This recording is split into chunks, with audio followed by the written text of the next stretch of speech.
eu sou o Lucas Gini e obrigado por ouvir o Freela Podcast. Hoje com o comunicador visual Rafael Martins. Que muitas vezes a gente perde a noção de que cada experiência que a gente está passando ou está vivendo, ela pode estar gerando ferramentas, pode e deve estar gerando ferramentas, insights, vivências, experiências que elas vão servir depois para o que você decidir trabalhar ou por onde, não sei, o universo for te colocando. É muito fácil falar e dizer que a rotina me traz uma super tranquilidade, mas estar nela, muitas vezes, para um bom sagitariano é complicado, entendeu? Porque cada hora a gente quer mudar, a gente quer fazer isso, a gente quer fazer aquilo. Como eu não me vejo muito nessa metodologia, nesse lugar, surge um pouco dessa insegurança, né? Porque trabalhar com freela é isso, você nunca tem 100% de certeza o que vai cair na sua conta no final do mês. E aí, Rafa? E aí, Gini, beleza? Beleza, cara, e contigo? Tudo bem, tudo caminhando. Pô, obrigado por aceitar o convite, cara, valeu por essa troca aqui. Pô, obrigado você por ter me feito esse convite e, sei lá, uma oportunidade da gente conversar um pouco. Valeu, mano. Começar te perguntando, então, como que você virou freela? Cara, isso é uma história que, assim, bem resumidamente, volta para um passado que eu vinha na verdade, de uma faculdade de economia, de ciências atuariais, na verdade, como chamava o curso, na USP, e trabalhava em banco, tinha uma dinâmica 100% diferente da que eu tenho hoje. E eu vi que esse universo não era para mim, realmente não fazia sentido na minha vida e resolvi mudar de área e isso me fez ter que buscar empregos que fossem esporádicos, alguma outra área de atuação, porque eu já não me via mais nesse mundo corporativo de banco. E foi aí que surgiu a questão da fotografia e junto com ela a questão de iniciar uma faculdade de design gráfico. E aí que começou essa história de freela, que para mim era algo super novo, assim, que eu nunca escolhi, na verdade, ser freela, mas foi uma sucessão de fatores que me levaram a essa denominação, digamos, essa maneira de trabalhar. Entendi. Isso faz quanto tempo? Cara, faz 3 anos e meio. Pra mim parece uma outra vida, eu te juro, assim, porque foi uma loucura, foi um câmbio tão abrupto que pra mim parece que já é algo internalizado há muito tempo, assim, mas faz 3 anos e meio. Foi bem a época que eu larguei, eu fiz 3 anos de faculdade na USP, larguei e depois entrei em design. E aí comecei a trabalhar com fotografia e gerar conteúdo audiovisual nessa época. E aí, durante a faculdade, então, você já estava produzindo isso por conta e pegando clientes sem trabalhar para um estúdio ou uma produtora? Então, eu nunca trabalhei para um estúdio ou para uma produtora. Para mim sempre fez mais sentido essa questão de poder buscar o caminho, como ainda não é um caminho 100% determinado que eu tenho, algo, eu quero chegar exatamente ali, como era um laboratório de provas na minha vida nesse período, fazia muito sentido eu estar sozinho e poder buscar diferentes áreas. E aí eu trabalhava com fotografia dentro da própria faculdade, como documentar, digamos, todos os eventos e todas as ações da faculdade. E por lado da minha irmã, que vem do mundo da moda, fashion, eu acabei indo para fotografia fashion. Então eu ia transitando em diferentes estilos fotográficos, assim, parece que foram muitos, não estou falando que foram muitos, mas digo, universos 100% diferentes e isso fez sempre muito sentido, assim, essa questão de não ter um chefe numa estrutura, digamos, não hierárquica, falando verticalmente, porque acho que hoje em dia existem vários lugares horizontais, assim, de uma dinâmica legal para trabalhar em estúdio e produtora, mas eu sempre gostei dessa coisa de trabalhar por projetos diferentes e eu tocar essa seleção, assim. E aí, você falou da sua irmã, ela foi uma das primeiras clientes de fotografia, então? Ela foi uma das primeiras clientes, cara. Ela em si, as fotos da Mariana, mas também as fotos para as marcas que a Mariana estava associada no momento. Então ela tinha que desenvolver material fotográfico para essas marcas e eu acabava sendo a pessoa que realizava esses shootings, digamos, de fashion, assim. E isso foi me gerando algumas portas também nesse ramo né, digamos, da moda, mas ela foi a minha primeira cliente, ela foi a primeira abertura para esse universo. E a partir daí, cara, você já tinha um portfólio, alguma coisa para mandar, ou sempre foi por boca a boca a partir desse primeiro contato com a moda ou com outras áreas também, como você falou, na faculdade e tal? Cara, eu não tinha um portfólio porque a fotografia antes na minha vida tinha um papel muito de realmente de hobby, né?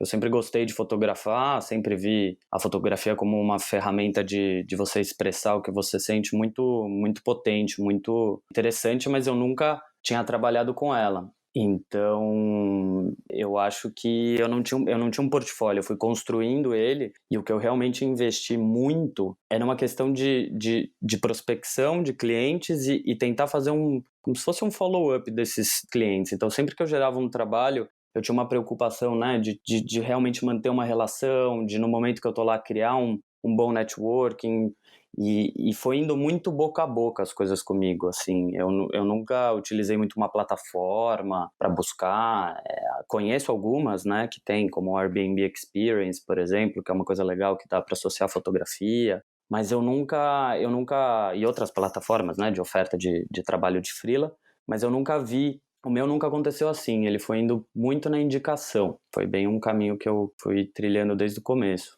E continua desse jeito até hoje? Cara, continua, continua. Eu tive, por exemplo, um caso, também falando resumidamente, porque a história é longa, mas eu me mudei agora para Espanha faz um ano e estava trabalhando com isso, né? Hoje em dia eu nem sei, cara, o que, né? Se eu tivesse que me denominar, se eu sou um fotógrafo, sou um designer, eu sou, sei lá, um faz-tudo, eu sou um criador de conteúdo audiovisual, sei lá, esses nomes que surgem cada hora tem um nome em inglês que a galera cria. Eu não sei muito bem, né, muito bem o que eu me encaixo, mas eu vim pra cá, eu tava fazendo esse tipo de conteúdo aí no Brasil, gerando foto, fazendo um pouco mais de vídeo, fui pro lado audiovisual e tal, design associado, mas, cara, desconstruir tudo isso para vir morar na Europa, na Espanha, e ter que criar isso desde o começo, né, desde o zero. Então acho que é muito peculiar porque eu cheguei aqui com um background, né, de design, de tudo isso, e, cara, fui trabalhar de garçom, e de forma alguma desmerecendo esse tipo de trabalho, mas assim, não tinha nada a ver com a minha área, porque realmente é difícil a vida aqui, né? Você se custear, você bancar a sua vida, você tem que ir pro que você tem ali também acessível. E comecei como camareiro, isso faz quase um ano atrás, e hoje em dia eu tô cuidando comecei a fazer foto para esse restaurante, né? Porque eu mostrei meu trabalho e tal, criei uma boa relação, comecei a fazer foto, aí eles me chamaram para fazer vídeo, comecei a fazer vídeo institucional deles, depois comecei a cobrir os eventos e festas que eles fazem, então fazer vídeo disso, promoção. E aí hoje em dia eu já tô quase 100% fora da operação ali de garçom do restaurante, tô como gestor de mídias sociais e sei lá, e de projetos, assim. Então eu tô tocando essa parte mais de como gerar um conteúdo, como promocionar, como trabalhar design nisso, como, né, design não só o trabalho estético, mas como gestão de projetos, né, de ferramentas, quais que a gente utiliza. Então eu tô muito mais na minha área hoje, mas que veio muito por isso que eu falei dessa questão de ter uma boa relação com o cliente que eu estava trabalhando, né? Esse é um caso que eu vejo uma curva assim de ascensão por conta desse bom contato. Sim, é bem interessante como foi de uma área que não era exatamente onde você estava focando até se aproximar do que você gosta mais e já tinha mais experiência e tal, né? Exatamente. Eu acho que é muito isso também né, de uma compreensão do momento que você está passando.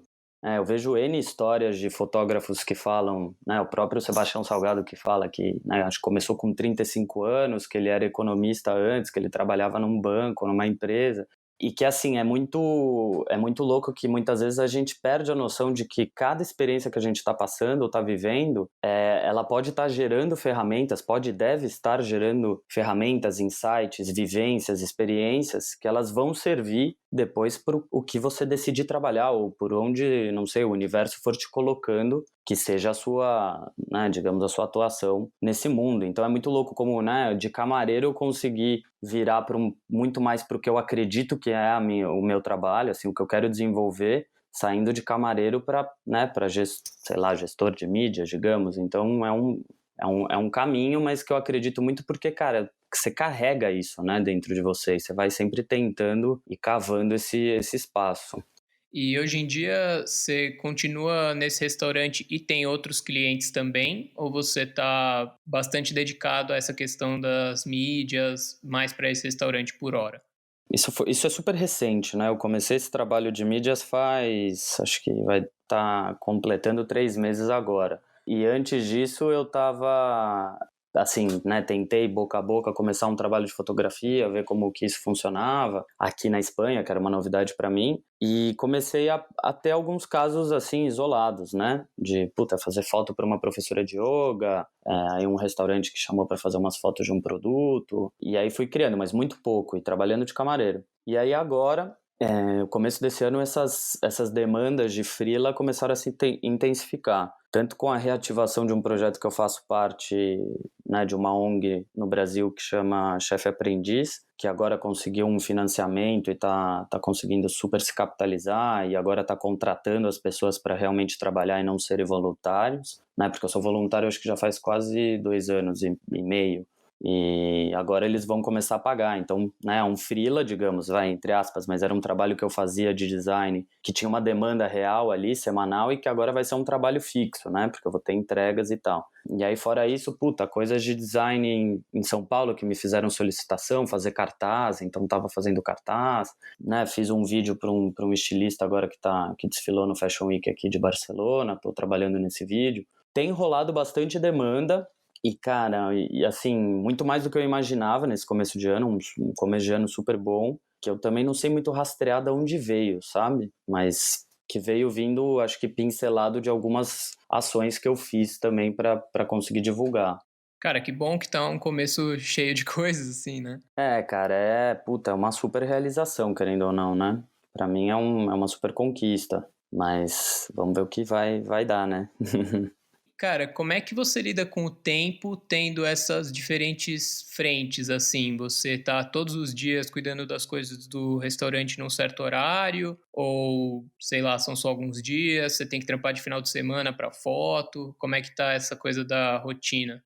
Bom, hoje em dia eu tenho uma rotina um pouco mais delimitada no restaurante por não fazer parte da operação e ter que trabalhar em horário de funcionamento dele.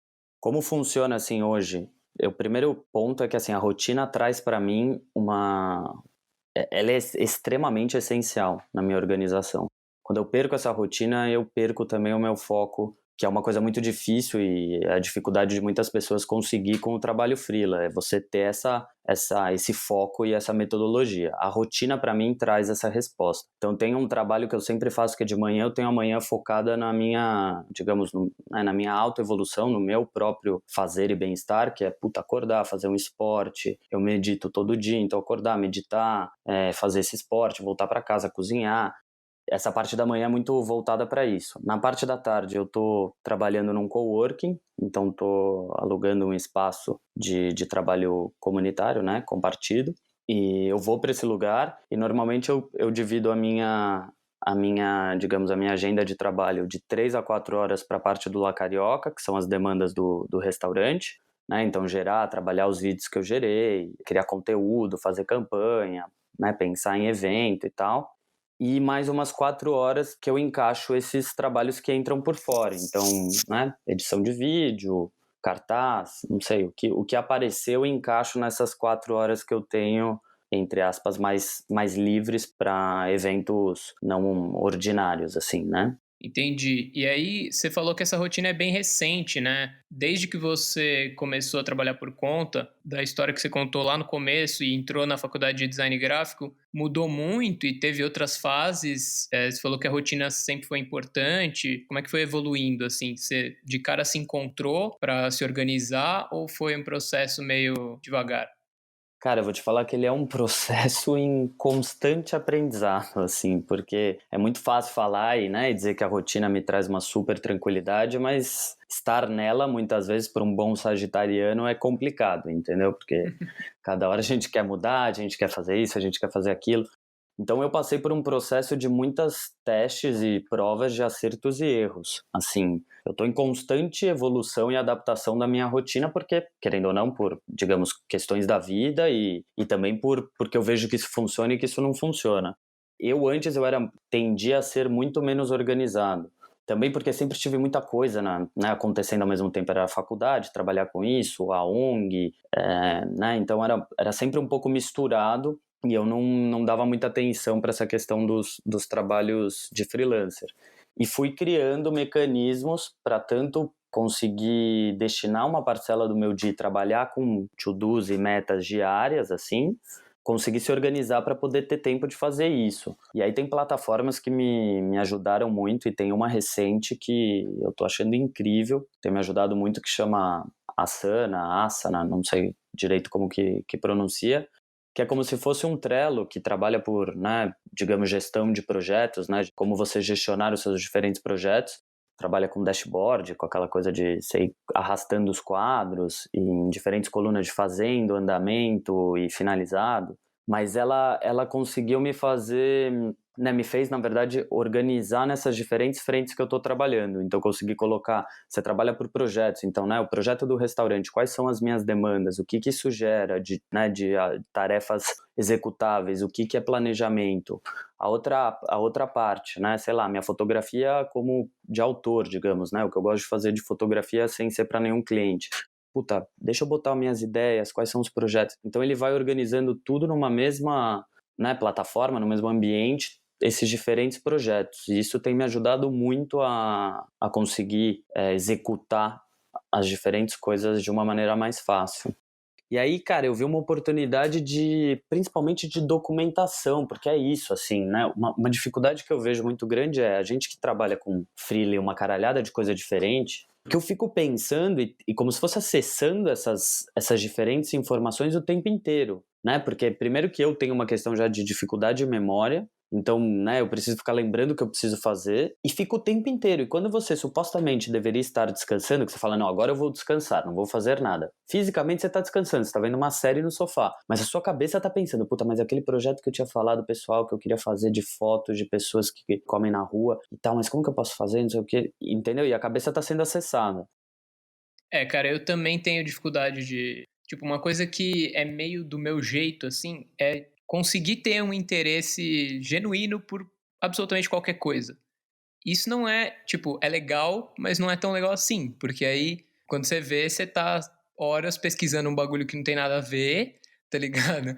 E aí você vê, passou um mês e você manja de, sei lá, sondas espaciais russas, mas você não evoluiu no bagulho que você realmente quer fazer, tá ligado? No meu caso, tipografia, ilustração. Claro. Então fica essa coisa de ter que resumir, assim, tá ligado? Ter que cortar umas coisas. E eu também, hoje em dia, tipo, listo as coisas que eu tenho que fazer e eu tô constantemente tentando enxugar, velho. Porque senão eu vou querer aprender uns bagulho que, porra, é legal, mas tudo é legal, entendeu? E se eu for aprender tudo que eu acho da hora, vai passar 10 anos, 20 anos, 30 anos, e eu vou falar, caralho, beleza, eu aprendi vários bagulho, mas eu não consegui ser foda naquele negócio que eu gostava mais do que todo o resto, tá ligado?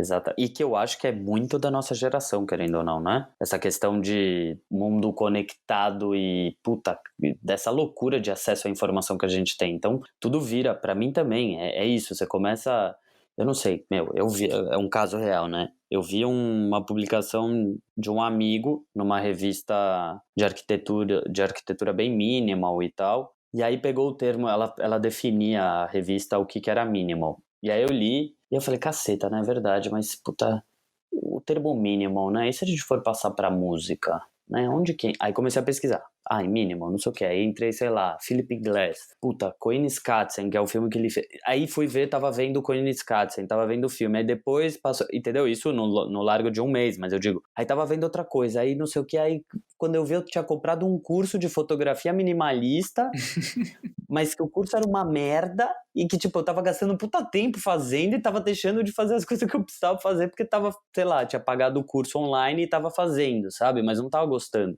Quando eu ia ver, eu falei, nossa, começou com a porra de uma publicação de um amigo e agora eu tô aqui com um vídeo comprado, já vi, sei lá o quê. Puta, é uma loucura. E a internet vai te estimulando sem fim, né, cara? Porque você pesquisa um vídeo sobre qualquer coisa, o YouTube te recomenda outros 15.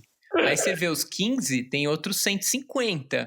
E assim vai, cara, se você ficar, tipo, sem parar, só no YouTube ou no Google pesquisando coisas, é isso. Você pode viver só pesquisando um assunto. Um assunto. E o Pinterest? Quando você entra no mundo Pinterest, esse pra mim é o pior. Eu fico, acho que Cara, eu consegui largar, velho. puta que Eu sou pariu. um Um ex-viciado de Pinterest, cara. Sério, porque é isso, eu ficava tipo, vou pegar referência aqui pra esse trampo. E gastava mais tempo do que eu podia pegando referência pro trampo. E aí chega uma hora que você pegou tantas referências que todas são legais, mas começam a divergir, que ou você tem que fazer o trampo 3, 4 vezes, ou você não sabe por onde começar. Então Claro, você não andou pra frente, tá ligado? claro, claro. Desde essa mudança também, e antes até, como que você lidou com finanças até para poder tomar essa decisão de arriscar, né, em alguma medida, mudar do país e sem ter um cliente na manga e tal? Bom, eu na verdade, assim, né, no Brasil ele vinha esse meu trabalho era uma questão como um a mais, assim, né, era o que custeava a minha vida, mas querendo ou não, morava com meu pai, então tinha uma outra relação de dependência financeira, né, não era 100% digamos, autônomo nesse sentido, né, independente financeiramente. Mas aqui, foi uma coisa que, cara, sempre me assustou, né, assim, essa ao mesmo tempo que eu não me vejo trabalhando numa relação corporativa, tanto de grandes empresas como de qualquer estúdio, de qualquer produtora, como eu não me vejo muito nessa metodologia, nesse lugar, surge assim, um pouco dessa insegurança, né? Porque trabalhar com freela é isso, você nunca tem 100% de certeza o que vai cair na sua conta no final do mês. Isso é um pouco complicado. O que eu fiz, que é um caso super recente mesmo, de 1 ano, mas assim, foi ter essa segurança de conseguir um trabalho onde eu conseguisse me sustentar, né? Que fosse a minha entrada, principal entrada financeira, e que no meu pouco tempo livre que sobrava, mas que sobrava, de eu conseguir desenvolver, criar, digamos, uma rede de possibilidades na minha área. Então eu trabalhei dessa maneira a segurança, né? Eu trouxe para uma certeza, que é o trabalho de garçom, que entra um X por mês que me custeia, e o que entrar mais é um benefício tanto de, né, já ir engatilhando para um caminho do que eu quero trabalhar, quanto um a mais que entra para você conseguir trabalhar né, essa entrada. A gente tem que aproveitar também as oportunidades que a gente tem, né? Sim, cara. Tem muitos privilégios aí por trás, né, cara? Porra, eu vejo isso, sinceramente, muito na questão da ONG, sabe? Né, lidar com pessoas que não têm acesso nenhum cara, você poder olhar e você falar, meu, eu tenho tanto que eu não só tenho que aproveitar, como eu tenho que aproveitar também pelas pessoas que não podem aproveitar.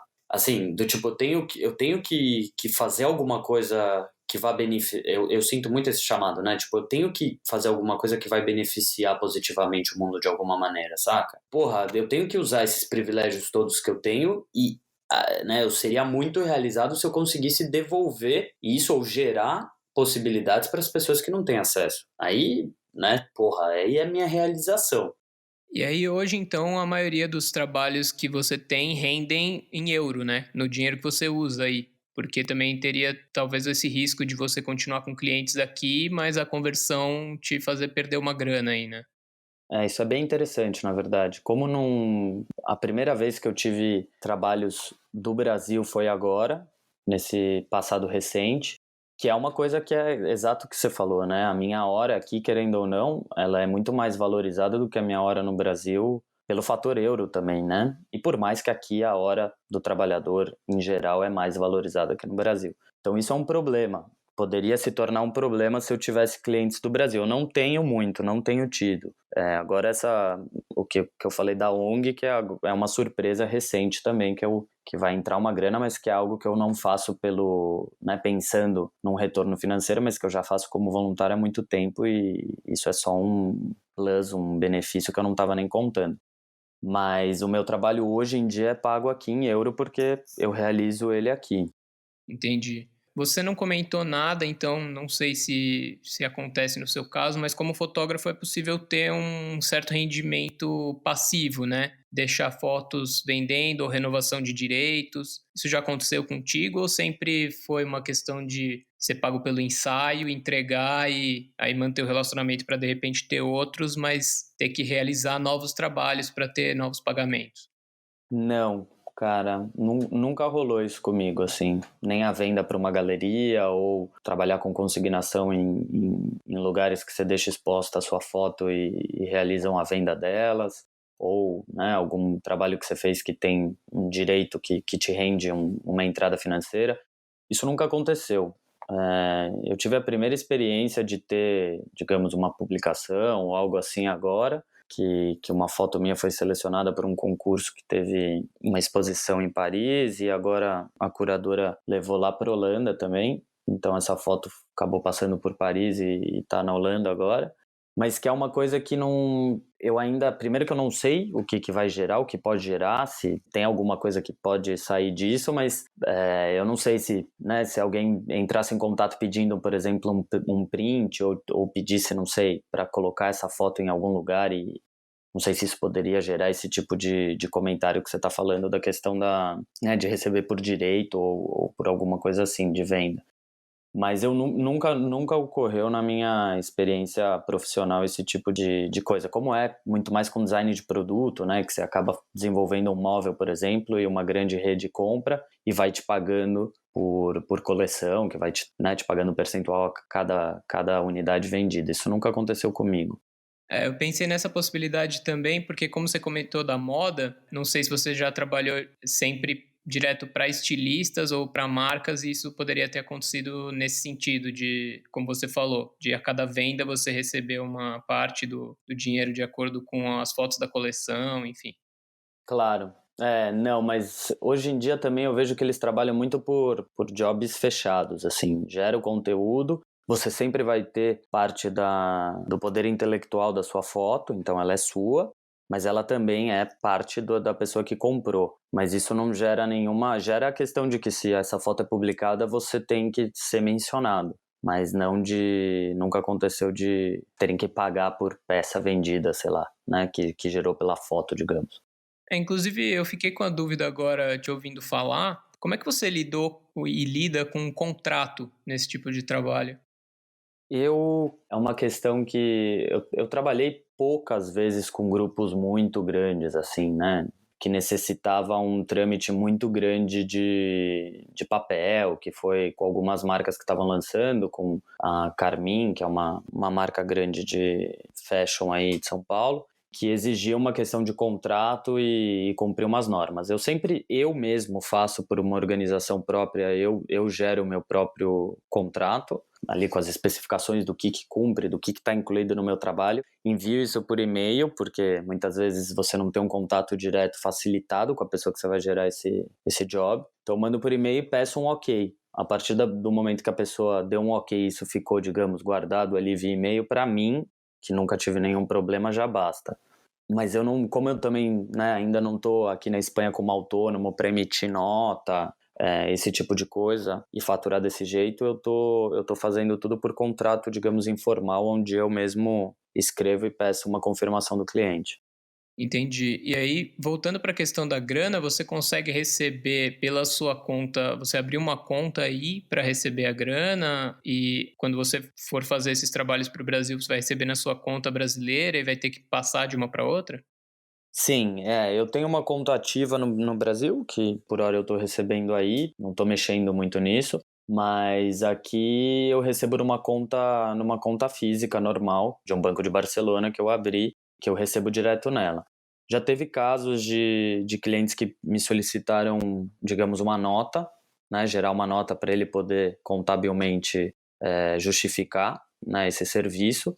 E aí existem algumas alternativas aqui que são associações que você consegue pagar por nota emitida. Então ela gera como se fosse né, no nome da própria empresa dessa cooperativa, uma nota de trabalho que você paga uma taxa para ela, porque aqui sempre tem essa taxa do IVA que é cobrada em cima de cada serviço. Então você paga uma taxa fora o IVA para ela, uma taxa dela estar cedendo esse direito, mas você consegue uma nota sem ter uma empresa aberta, porque aqui é muito caro ser autônomo na Espanha. Entendi. Tem um problema muito grande disso.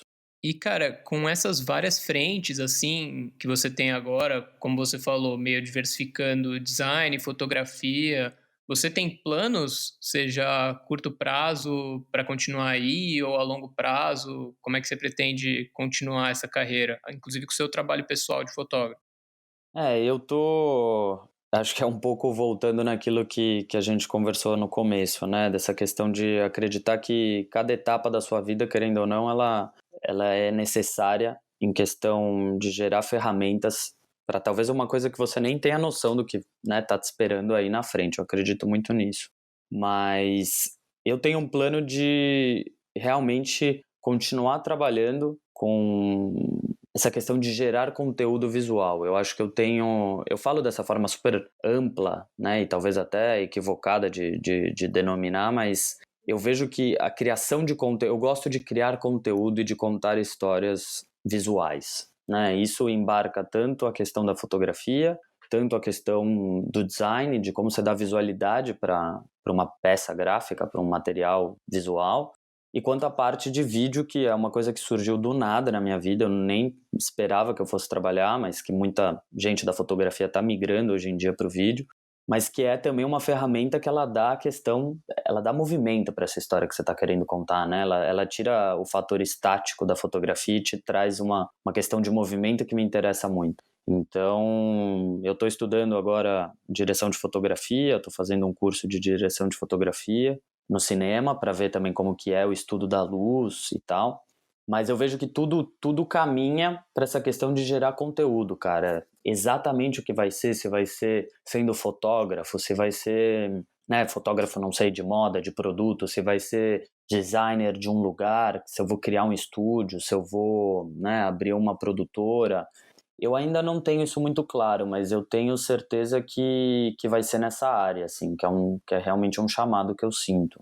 Mas que hoje em dia eu tenho uma certeza de que vai dar certo. Assim, tô tranquilo que ainda não esteja 100% trabalhando nessa área, ou queria estar tocando projetos muito maiores, por exemplo, mas eu tenho muita certeza que esse momento vai chegar. É simplesmente uma questão de paciência, sabe? Pode crer. E cara, como é que tá, assim, você comentou que você pega amanhã para cuidar bastante da sua vida pessoal, né? Tanto de saúde quanto de casa, cozinhar e tudo mais. E como é que tá esse equilíbrio, assim? Como é que você tem momentos de lazer durante a semana é de boa? Você tem alguns horários que são mais rígidos, então como é que fica essa questão e de grana guardada também? Como é que tá o lazer para você, tanto de tempo quanto de disponibilidade de grana para isso? Cara, eu assim, veio pra mim esse começo de ano, como a gente estava falando, ele veio de uma avalanche assim de coisa, né? Veio tudo junto, assim, foi muito louco, foi como se fosse mudasse uma chave, que eu falei, cara, vou acreditar nisso, vou colocar energia nisso, e começou, puta, graças ao universo começou assim a muita coisa vibrar, né? Então, eu acho que essa questão do tempo livre para mim tá sendo um problema um pouco, porque faz bastante tempo que eu não tenho um dia livre por semana, porque domingo ainda é um dia que eu trabalho como camareiro, 10 horas, que é garçom, que eu trabalho 10 horas seguidas. Então, assim, um dia que poderia ser o meu dia de folga, porque sábado eu tô normalmente cobrindo essas coisas, ou fazendo vídeo do restaurante, ou, né, fazendo foto em outro lugar, ou indo para esse evento de moda. Então, assim, eu acabo trabalhando, tô numa rotina, assim, de trabalhar quase sem descanso, porque muitos sábados foram pegos para esses trabalhos e domingo eu tô lá 10 horas atendendo. Então, agora tá assim, eu não tenho muito tempo de falar assim, cara, eu tenho hoje que é o dia livre, que eu saio, que eu vou fazer meu esporte 100%, que eu vou, né, para outra praia, que eu vou pegar um trem, que eu vou pra montanha, que eu vou, não sei, ficar deitado na praia. Isso não acontece. Mas eu criei uma dinâmica que para mim esse amanhecer do meu dia, esse início do meu dia, ele é muito prazeroso. Então ele já como que me completa já nessa necessidade do descanso ali acontece na parte da manhã, que não é que eu fico, né, dormindo, mas que eu tô gerando coisas que estão me fazendo um benefício e uma sensação de realização de descanso, assim, eu sinto, né? Basicamente é isso. Eu não tô tendo um tempo pré-determinado porque tá, né, sempre estão encaixando coisinhas, né, peças que são necessárias no momento, ali de demandas que surgem, né? E a questão da grana, eu realmente tô numa fase super tranquila, assim, e muito contente com isso, porque não é fácil, né? Você mudar para um país onde, tipo, né, principalmente Barcelona, a cidade de Barcelona, que é muito cara, é uma das mais caras para se morar, né? Não é fácil você conseguir se bancar 100%, né? Comprar sua comida, né, legal, orgânica, vegetariana, tipo, poder fazer seu esporte, conseguir alugar um lugar de coworking, conseguir sair para tomar uma cerveja com seus amigos e conseguir juntar dinheiro, né? Eu não junto o montante que eu adoraria juntar, mas eu junto um pouquinho por mês, que me possibilita, pô, né, voltar para o Brasil, que me possibilita, não sei, ir viajar para Lisboa, que eu fui agora. Então, assim, né, para comprar, renovar equipamento, para, né, essas coisas que vão surgindo, né? A gente vai juntando para também essas emergências. Então eu tô numa fase da minha vida muito contente financeiramente por esse motivo, de estar 100% independente financeiramente e de conseguir ainda ali uns trocadinhos para conseguir ir juntando pouco a pouco. Pode crer. É, cara, eu acho que é meio difícil às vezes esse equilíbrio de o espaço para os projetos pessoais, né? Como você falou, que você tem um tempo para tirar as fotos que você quer tirar. Eu acho que isso é sempre um equilíbrio delicado, assim, para quem trabalha com qualquer área que gosta e criativa. Porque, cara, você vai botar isso como trampo ou você vai botar isso como lazer? Não é nenhum dos dois e é os dois ao mesmo tempo. Então, que horas que vai ser, tá ligado? Exatamente. E aí numa lista de prioridades ele sempre acaba indo para lá para baixo, né, no índice de. Sim. Cara, tem alguma história específica que você gostaria de contar, que teve um grande aprendizado para você, ou algum cliente que foi especial, alguma coisa na vida de freela que te marcou, assim? Cara, eu tenho uma história engraçada pra contar. Posso até falar de outras que me marcaram, né? Mas essa eu acho que. Eu lembro que na época eu falei, cara, eu quero imprimir isso, essa fala, e eu quero colocar de um quadro, assim, quando eu tiver meu espaço. De esse foi o meu primeiro briefing de freela. Olha o que me espera, porque foi um trabalho de fã, foi um trabalho de moda que eu fiz, né? Não vou citar nomes, mas um trabalho para um ateliê super, super legal e tal. E aí me colocou em contato, me colocaram em contato com, digamos, a pessoa que dirigia essa parte de eventos, né, de material fotográfico, de geração de conteúdo.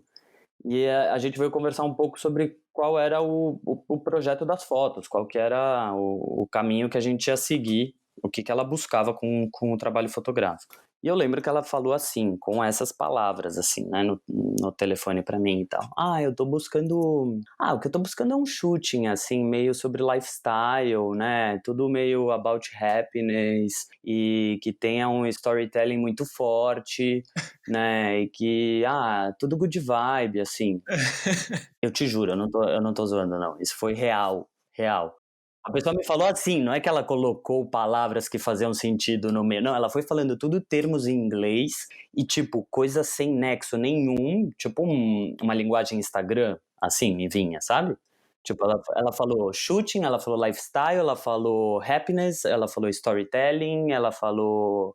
Mas que caramba você quer com as fotos, minha amiga? Me ajuda, na verdade. É muito louco isso. Eu lembro de eu chorar, de dar risada e falar, cara, é esse o mundo de freela? Então todos os meus briefings vão ser assim? Porque senão eu vou desistir agora, né? Eu volto para banco, vou trabalhar em banco, eu acho. E você conseguiu resolver esse trampo, cara?